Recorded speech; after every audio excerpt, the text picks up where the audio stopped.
किरण बेदी, जो हमारे देश की फर्स्ट वुमन आईपीएस है और पुडुचेरी की फॉर्मर गवर्नर है।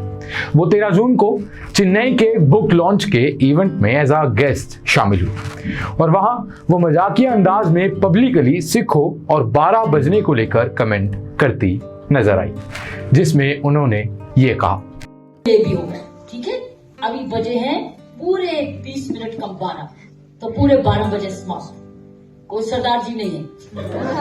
कितने सरदार जी? दो, एक ही, बड़े जनरल सरदार जी। तो सरदार जी मैं 12 बजे खत्म करूंगा। उनका ये वीडियो सोशल मीडिया पर वायरल हुआ और किरण बेदी के इस बयान से सिखों में गुस्सा है, जिसके बाद कई लोगों ने ट्वीट कर किरण बेदी के इस मजाक का विरोध किया। शिरोमणि गुरुद्वारा प्रबंधक कमेटी यानी कि SGPC ने भी इसका विरोध जताया है। SGPC के मनजीत सिंह ने कहा कि जब मुगल भारत को लूटकर बहन बेटियों को अगवा कर ले जाते थे, तब सिख ही उनसे डटकर लड़ते थे और बहन बेटियों की रक्षा करते थे।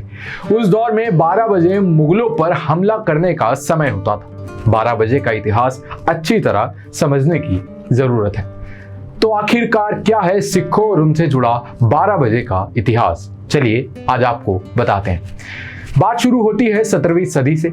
नादिर शाह ने भारत पर हमला किया था।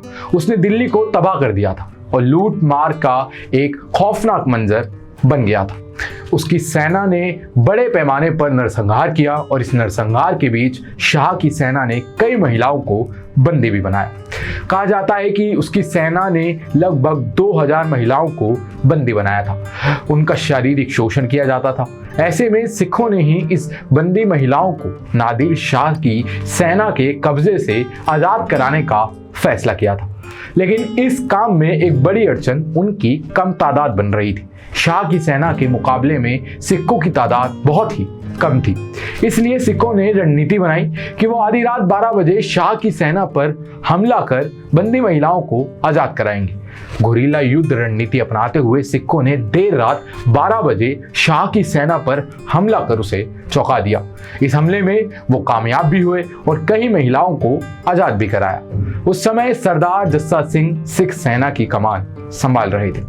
फिर उसके बाद भी सिखों ने अपने 12 बजे के इस आधी रात के हमले को जारी रखा और उनको इसकी निरंतर सफलता भी मिलती रही। और इसी तरह से अफगान सिपाहियों में डर बैठ गया और रात होते ही अगर कोई भी आवाज आने लगती तो वो डर कर एक दूसरे से पूछते, 12 बज गए क्या? तो अब आपने जाना कि 12 बजे की कहानी आखिर है क्या। अब यहाँ ये सोचने वाली बात भी है कि ये कोई पहली बार तो नहीं है कि जब सिखों को 12 बजे से जोड़कर उनका मजाक उड़ाया गया हो। हम लोगों ने भी कितनी ही बार ऐसा मजाक होते हुए सुना है और शायद हम भी इस मजाक का कभी ना कभी तो हिस्सा रहे हैं। पर यहाँ ये जानना बहुत जरूरी है कि ये कोई मजाक नहीं है बल्कि एक फूहड़पन है। छोटे बच्चे अगर ऐसा मजाक करें तो उसको गलती मानकर समझा जा सकता है क्योंकि उनको इतनी समझ नहीं होती। पर अगर बड़े लोग और पढ़े लिखे लोग ऐसा मजाक करें तो वो बिल्कुल भी ठीक नहीं है। 12 बजे का वो इतिहास जिसमें सरदारों के सम्मान में हमारा सर झुक जाना चाहिए, हम लोग उसी इतिहास का मजाक उड़ाते हैं जो कि बिल्कुल गलत है।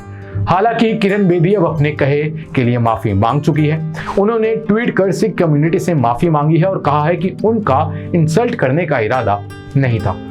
लेकिन कुछ सवाल फिर भी रह जाते हैं। किरण बेदी जो खुद एक सिख परिवार से आती हैं, उन्होंने ऐसा मजाक क्यों किया जिससे कई लोगों की भावनाओं को ठेस पहुंची? ये एक सवाल आखिर में रह गया है।